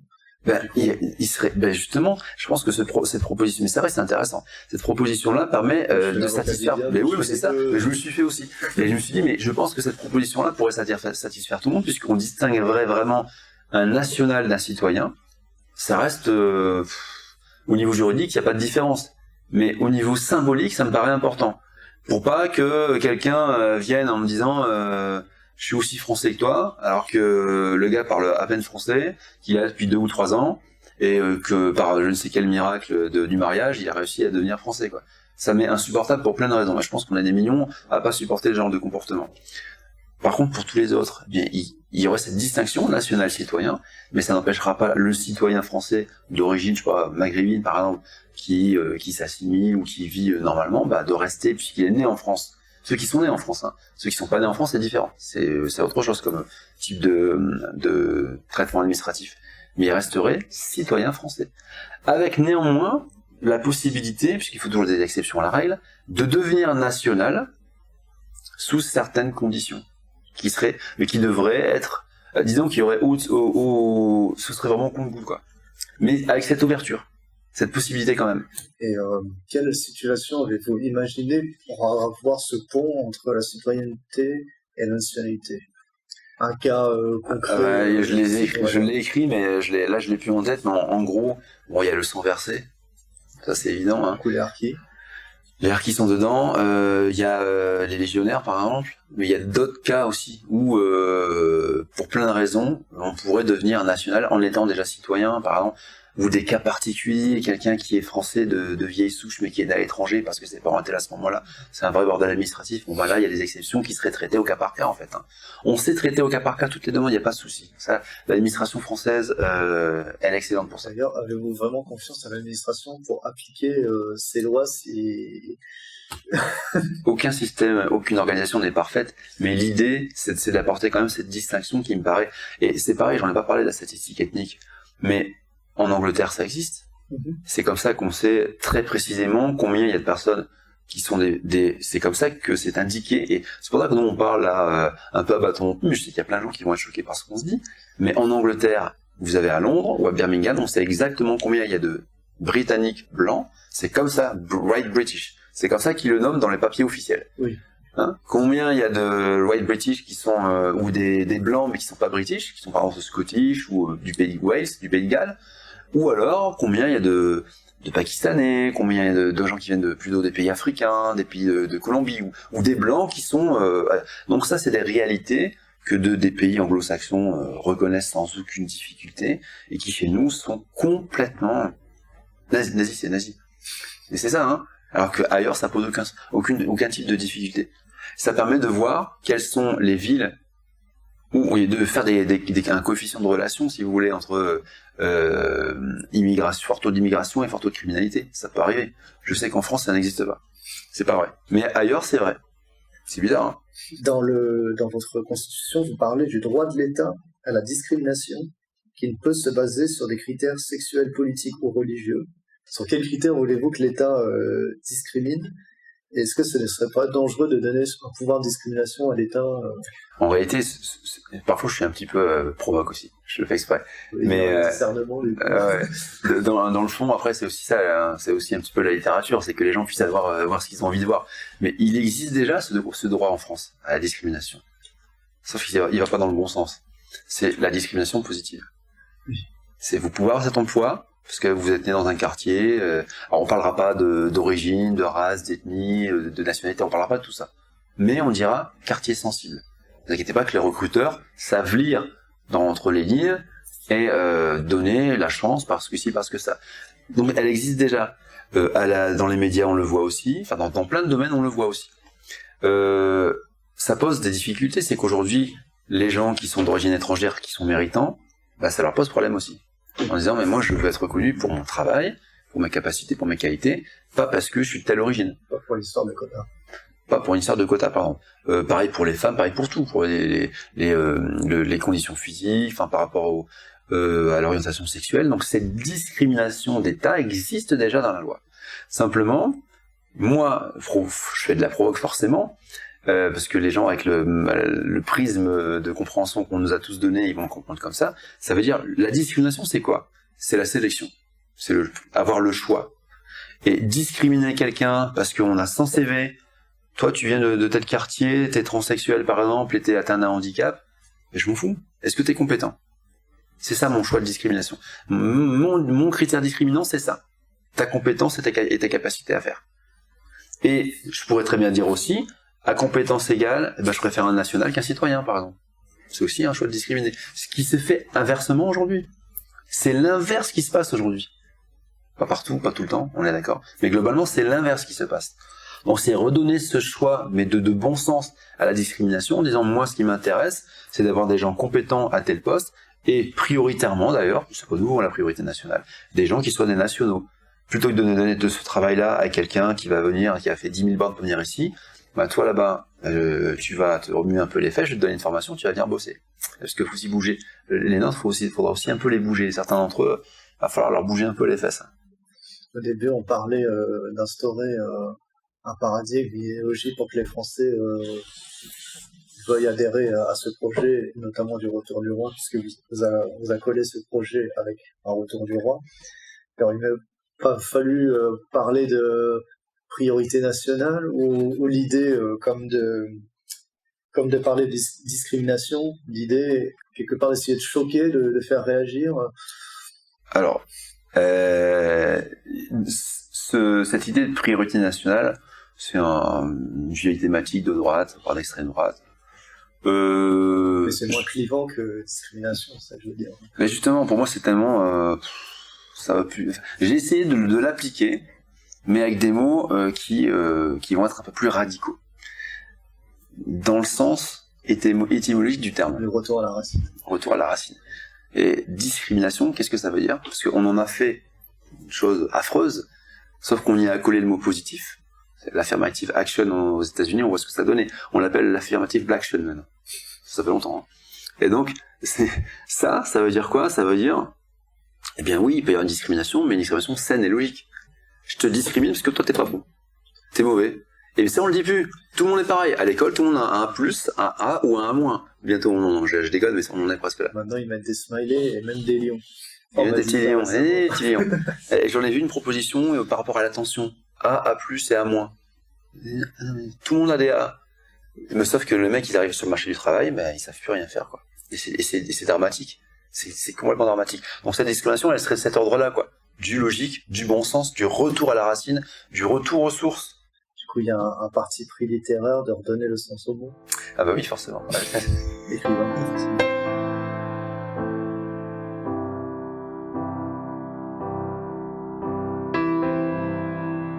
Sans transition, quel est votre rapport à la foi? Ah voilà, ça c'est une question qui ne m'attendait pas du tout. Vous voyez aussi chez moi ce qu'il y a. Mais pour autant, je sais pas, je sais plus. En fait, je crois que je suis, je suis croyant bien sûr, mais je crois que je vais être une sorte de catholique anticlérical. C'est très bizarre comme truc. La foi, ne c'est pas dans les dogmes. En fait, je suis né catholique, mais j'ai l'impression que j'aurais mieux été orthodoxe ou ouais, peut-être. Je sais pas, faut que je réfléchisse. Mais ouais, c'est très. En fait, j'ai tout le concept qui était très personnel en réalité. La foi. Non, la question elle est normale. Mais mon rapport à la foi, plutôt très personnel quoi. C'est-à-dire pas embêter les autres avec ça, apprendre les fondamentaux aux enfants, etc. Pas forcément parler et agir en tant que tel avec cette croyance-là, mais sans pour autant parce que j'ai un problème avec l'Église quand même. Donc, mais pas avec l'idée ou avec. C'est dur, hein, vous voulez piéger là. Il en fallait bien une. Voilà la question piège. Parce que dans votre livre, vous dites que le royaume de France, tel qu'il est défini dans votre constitution, serait chrétien. D'ailleurs, pourquoi ne pas avoir spécifié catholique? Bah parce que là on revient avec les questions entre protestants et catholiques, ça a saigné un peu. Ouais, bah, l'idée c'est aussi d'être un peu, encore une fois, sans être consensuel, parce que consensuel ça peut paraître aussi mou, mais voilà, ouvert, et ça reste une idée des modestes d'écrivains qui, je l'espère, sera retravaillé, discuté, tout ce qu'on veut, et chrétien, parce que oui, on a quand même eu des rois protestants, qui n'étaient pas des mauvais rois. Gallican. Hein. Et voilà, donc c'est pas forcément, c'est une obédience, je dirais, qui a provoqué dans l'histoire de France beaucoup de frictions. Mais là, je pense qu'il ne faut pas opposer les différentes obédiences de la chrétienté, mais à la chrétienté à l'islam. Alors là, on va partir complètement sur autre chose, parce qu'on s'approche de la fin de l'interview.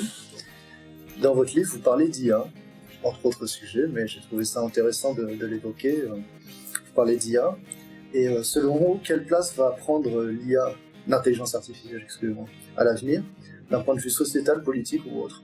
Je parlais de programmes, par exemple, de recherche et d'innovation utilisant cette technologie, ou cette future technologie, puisqu'on est encore au balbutiement. Et est-ce que vous avez des exemples de projets de recherche ou d'innovation en tête quand vous aviez écrit ça, à quoi vous pensiez? Alors, ce que je pense surtout, c'est que on en a effectivement qu'au début de l'IA, enfin, ça fait des années que c'est en balbutiement, mais là, on commence à voir une sorte de résurgence de ce que ça pourrait donner. C'est à la fois extrêmement enthousiasmant et très effrayant. Donc je pense qu'il il faut chevaucher le tigre. D'où l'idée d'avoir des centres de recherche pour que les Français soient acculturés, sachent s'en servir, enfin les Français, les Occidentaux, hein, de manière générale, enfin notre terre, notre territoire de manière large, non pas pour faire la guerre aux autres, etc., mais pour pas justement qu'on se fasse complètement manger, non pas par les machines, mais ceux qui maîtriseront ces machines. Parce que derrière, il y a quoi comme question? C'est pas du chat GPT où on fait un prompt, on est content, on a fait une ligne de code, on a fait un petit texte rigolo qu'il faut retravailler de toute façon parce que sinon ça va pas. Aujourd'hui, oui. Qu'est-ce qui va en être dans un an? Parce que c'est exponentiel, hein. 2, 3, 5 ans, 10 ans. Je pense que l'IA va rendre tout ce que fait l'homme artisanal. C'est-à-dire que tout ce qui va être fait par l'homme sera artisanal par rapport à ce qui sera fait une IA, que ça soit un texte, l'écriture, que ça soit quelque chose d'industriel. Dès que c'est pas l'IA qui sera derrière tout ça, derrière les lignes de derrière les commandes, derrière la conception, parce qu'aujourd'hui ChatGPT ne sait pas concevoir. Demain, il saura concevoir. Demain, on lui mettra tout un travail de programme et de paradigme, trouve-moi une solution pour ça, et H24, ça va tourner, calculer, avec justement la notion de discrimination qui sera extrêmement forte et prégnante, cette notion-là, pour trouver le bon du mauvais, ou du pertinent du moins pertinent. Et je pense qu'il va falloir que on sache vite s'en servir, et on sache vite réfléchir à la manière dont nos enfants, dans 20, 25, 30 ans, vont vivre. Parce que là, pour moi, c'est Nuremberg, la révolution industrielle, enfin tout cumulé puissance 200, quoi. Ça va être, je pense que ça va être vraiment, ça ouvre le champ à des possibles qu'on n'imagine même pas.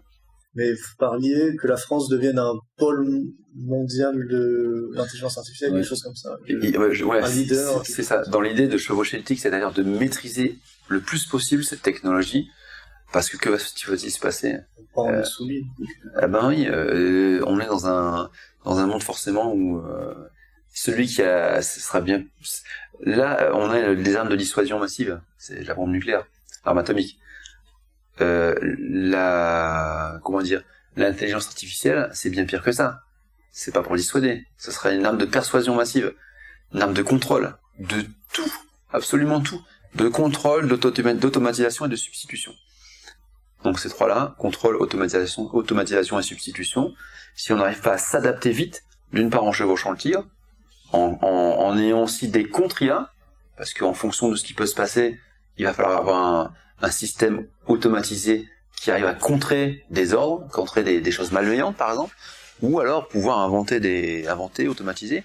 Mais beaucoup veulent, politiciens, penseurs, aller vers un revenu universel, un revenu unique. On va vers ça. On va vers une armée de gens qui vont avoir un revenu universel pour consommer, avoir un petit peu d'activité dans leurs vacances.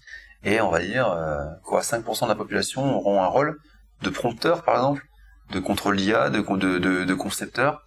Il restera quelques artisans, pour ceux qui auront beaucoup d'argent. Et les autres, ils vont faire quoi? Ça fait peur. Vraiment, ça me fait un peu peur, quand même. Mais pourtant, je m'y intéresse beaucoup. Vous parlez d'un retour à la noblesse, une reconnaissance de la noblesse historique, avec des carnets recensant, j'imagine, les noms, les blasons, et oui.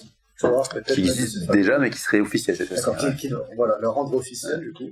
Vous pouvez en parler un peu plus, parce qu'il me semble que vous voulez donner une place à la noblesse, il me semble qu'il était d'un tiers dans un parlement royal. C'est ça.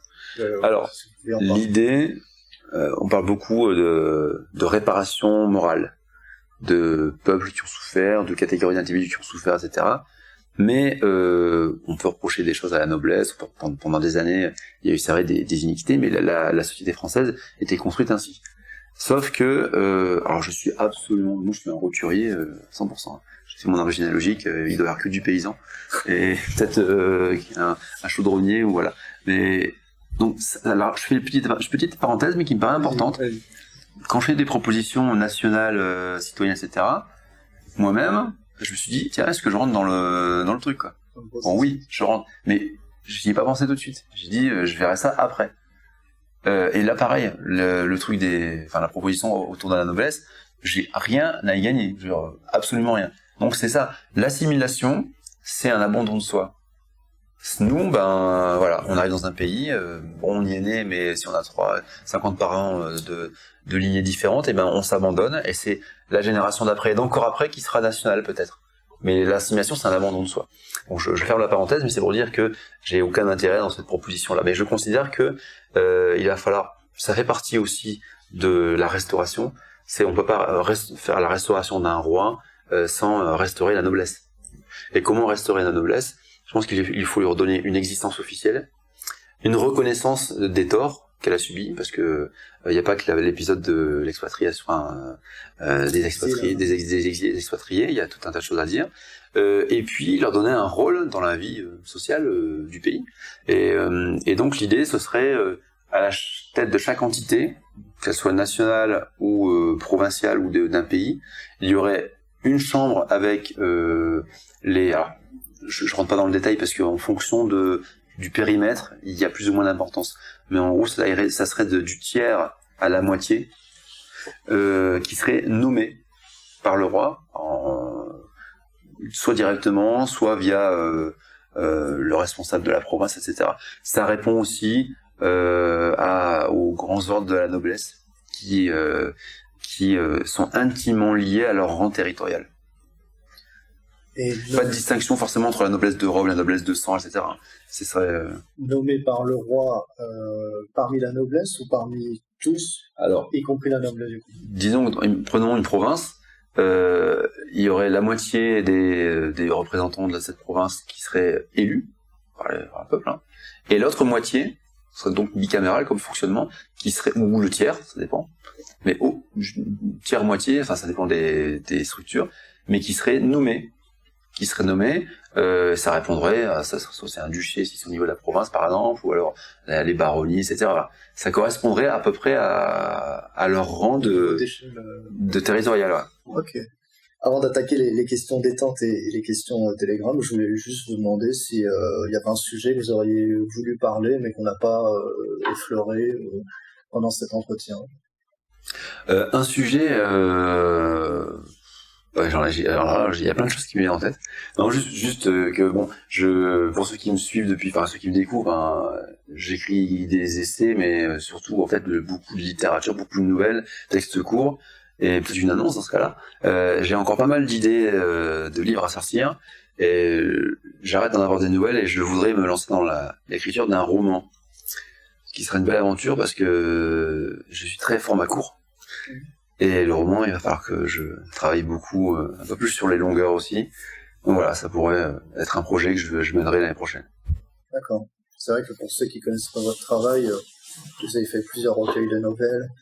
Vous êtes un peu spécialisé dans la micro-nouvelle. Vous avez même fait un concours de micro-nouvelles qui était ouvert au public, dont vous avez eu beaucoup de participants. Qu'est-ce que vous pensez ? D'ailleurs, merci parce qu'on n'a pas abandonné, mais on a eu tellement de participants que en fait on est tétanisé devant la charge de travail en fait. C'est-à-dire qu'il y a à peu près 1300, 1400 micro-nouvelles à lire, à classer, etc. Et du coup, quand est-ce nous aurions le plaisir de...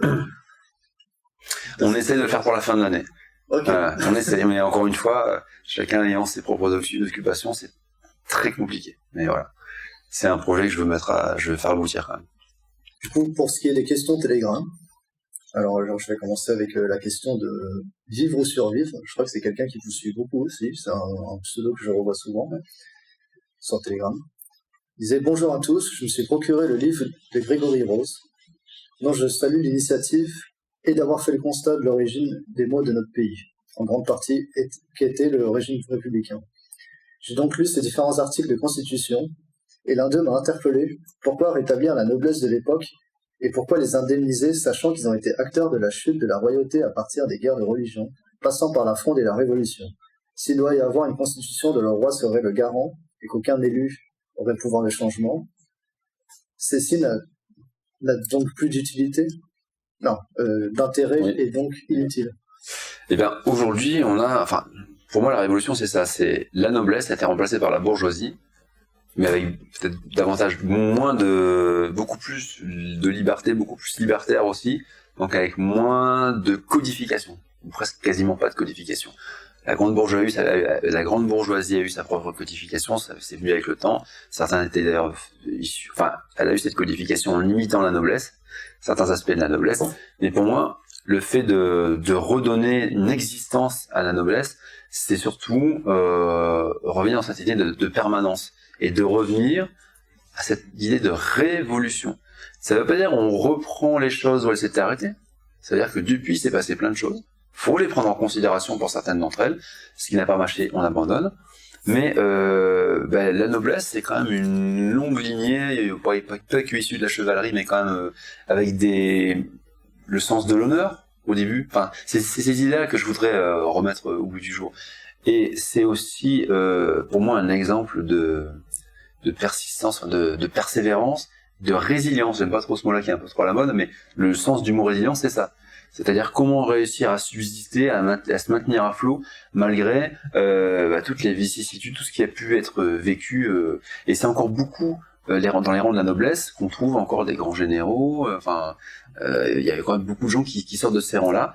Et ça me semble important de pouvoir les remettre d'aplomb et leur redonner. Et pour la question de la rétribution, écoutez, les nobles qui étaient à Versailles, c'est pas forcément les plus valeureux de tous, mais ceux qui étaient restés sur leur terre, qui défendaient vraiment leurs paysans, qui étaient vraiment pour eux une espèce de figure paternelle, une espèce pas d'émanation de ce qu'est le roi, mais c'est un peu l'idée. Beaucoup d'entre eux étaient aimés par leurs paysans en fait. D'ailleurs, il y a beaucoup d'endroits où les jacqueries, on montre un peu plus loin là, mais il y en a pas parce que il y avait cette entraide mutuelle qui était vraiment, ce contrat moral était vraiment exécuté et où il n'y avait pas de difficulté. D'ailleurs, il y a des châteaux qui sont restés intacts pour ça, parce que ça se passait plutôt bien. Donc tout ce qui est vernaculaire, tout ce qui est local, tout ce qui est ancré, ça me paraît important. Il y aurait forcément des abus avec cette espèce. Il faudrait pas qu'il y ait une nouvelle grande noblesse, etc. Mais l'idée est là. C'est un renouveau nobiliaire plutôt qu'un retour à la noblesse. Tout à fait, oui. Il s'agit pas. Mais disons que la noblesse qui a réussi pendant 200 ans à se régénérer, on a quand même des exemples. C'est un exemple quand même. Je pense qu'il faut en tirer un exemple, quelque chose de bon, quoi. Très bien. Alors, on a une question de notre ami Damien Tarel. Il nous a dit, une question un peu bête qui sera peut-être coupée au montage. Alors, on verra si ça sera coupé au montage. Qu'a-t-il pensé de la gifle? Que pense-t-il de l'usage de la violence en politique et de manière générale? Pour qu'une gifle soit... Il aurait fallu que soit Macron la rende avec son gant, ou ça se finisse dans un bois à 6h du matin, ou dans une clairière. Ça aurait été à l'ancienne, en réalité. C'est un crime de l'Est République, en réalité, cette gifle-là, quoi. Bon, je suis pas... comment dire, c'est une question qui est un peu... qui va me demander de la réflexion dans ma réponse, parce que je suis malgré tout dans le respect des institutions et le respect de ce que représente l'autorité, non pas royale, mais l'autorité. L'habit présidentiel, ce qu'incarne. Même si c'est très mal incarné, c'est un geste, moi, que j'aurais pas fait. Alors, je peux comprendre ce geste, je le comprends même tout à fait. Je pense qu'il a soulagé des millions de personnes. C'est un geste exutoire, mais c'est un geste que moi je peux pas ni soutenir, ni accepter, ni applaudir en fait. Parce que... Mais je le comprends. Je le comprends parce que... Alors c'est une réponse de Normand que je suis en train de faire là, mais il a tellement un comportement, parfois, ce président de la République, enfin l'homme qui est derrière le président de la République, qui est inacceptable, qui est méprisant, que je pense que tout le monde avait envie de le faire, quoi. Mais par rapport à ce respect de ce qui est le prolongement, pas du roi, mais c'est un peu l'idée quand même. En tout cas, c'est le but, pas la personnalité, l'habit présidentiel en fait, qui pour moi ne devrait pas être souillable. Il l'est hautement aujourd'hui, donc forcément il finit par le souiller. Et du coup, on a une question de Alexandre, qui est l'un de nos régents. Alors pour ceux qui savent, c'est pas Alexandre du cercle Richelieu, c'est Alexandre Scaille. C'est pas le même Alexandre. Il posait la question: que pensez-vous d'un système de royauté équilibré entre les quatre forces politiques, la monarchie dans l'État, l'aristocratie dans les provinces, la politéia à l'échelle locale et la religion catholique à l'échelle du pays? C'est parfait. C'est à peu près ce qui se retrouve dans mon livre de manière diffuse et disséminée, parce qu'effectivement on retrouve ce système de province et de pays, donc au niveau ancré, avec les anciennes baronnies locales, mais avec des contrôles bien sûr, il ne s'agirait pas de faire ce qui est devenu aujourd'hui, on a des baronnies locales, des députés qui sont pendant 40 ans, ou des maires pendant 40 ans. Bon. Ce système on le retrouve finalement, il est ancré, quoi. Donc on a ça, la chrétienté, c'est l'un des premiers mots de projet de constitution. La politeia, c'est ça, enfin, de la province-pays. La royauté au sein de l'État, je pense que ça se transparaît effectivement dans l'ensemble des textes des articles que je propose. Et le quatrième, faut m'aider. L'aristocratie dans les provinces, la monarchie dans l'État, la politeia à l'échelle locale et la religion à l'échelle du pays. Ouais, c'est ça. Voilà. Je pense que voilà, on se retrouve dans. Je pense que l'auteur de la question doit se retrouver un petit peu dans, peut-être avec une nouvelle lecture du livre, mais c'est à peu près sans avoir cette configuration à l'esprit en l'ayant écrit, mais oui, voilà. L'idée générale et c'est ça. Ouais. Du coup, pour les questions un peu plus détentes, vous avez mis des billets, des nouveaux Louis dans votre livre. Pourquoi Louis XIV? Bon, alors la petite histoire, il en faut des petites histoires. En fait, j'avais fait ça pour mes gamins au départ, pour rigoler. Et je me suis dit, tiens, finalement, ça pourrait illustrer ce que pourrait devenir, non pas un euro qui serait complètement déraciné, mais quelque chose qui aurait un lien avec l'histoire de France. Puis bon, les gamins, ils connaissent que Louis XIV. Donc, si j'avais dû le refaire, parce que ça prend beaucoup de temps de faire ces petits billets-là, malgré tout, il est où, il est mon pied. Je pense que non, j'aurais cherché du symbole, ou j'aurais cherché justement, moi j'aime bien Louis XV, mais tout ce qui est après Louis XIV, c'est un peu compliqué quand même. Bon, je l'ai plus. Ah, il est là. Voilà, c'est ça. Voilà, c'était comme ça. Donc, j'avais trouvé le Louis XIV, puis j'ai fait des petits louis avec, ça, il a fait mieux. Puis, tiens, je mets ça pour illustrer, mais juste pour illustrer ce que pourrait devenir une banque centrale, une nouvelle banque centrale. Alors, c'est pas anti-européen, comme projet, hein. C'est vraiment, c'est anti-technocratique, européiste, ouais. Mais, ça s'inscrit, dans une démarche européenne. Voilà. Ok. Pourquoi garder la Marseillaise même modifiée? Alors ça c'est un choix personnel, c'est vrai qu'on pourrait se dire mais rien à voir quoi. C'était vraiment s'il y a bien un symbole de la République, c'est bien la Marseillaise qui devrait s'appeler la Strasbourgeoise normalement, hein. Mais pourquoi? Parce que c'est Rouget de Lille donc qui l'a écrit. J'ai regardé un petit peu son historique, enfin sa biographie et c'est viscéral en fait. C'est viscéral, c'est que cette Marseillaise pour autant, elle me prend au cœur, elle me prend au corps, donc l'air, le rythme, et ça fait maintenant partie de l'identité française, qu'on le veuille ou non. C'est comme le drapeau bleu, blanc, rouge, je voulais le changer au départ, et on m'a fait remarquer des militaires, parce que je voulais faire un drapeau vraiment à l'ancienne, bataillon du roi, etc. Ils m'ont dit non mais il y a eu combien de millions de morts pour ce drapeau? Ça fait partie de cet esprit de continuité. Du coup, pour ceux que ça intéresse, sur le télégramme du cercle Richelieu, j'avais fait un sondage pour savoir quel hymne préféré, en tout cas ceux du télégramme du cercle. En premier, ça arrivait, c'est Vive Henri IV, ou le retour des Princes français à Paris. Voilà, pour ceux qui veulent écouter. Et sinon, il y avait d'autres propositions. D'ailleurs, le Vive le Roi, le chant du Jura, je crois que ça a été aussi fait par l'écrivaine de la Marseillaise. C'est marrant parce que c'est l'hymne de la Restauration. Je sais pas, ouais.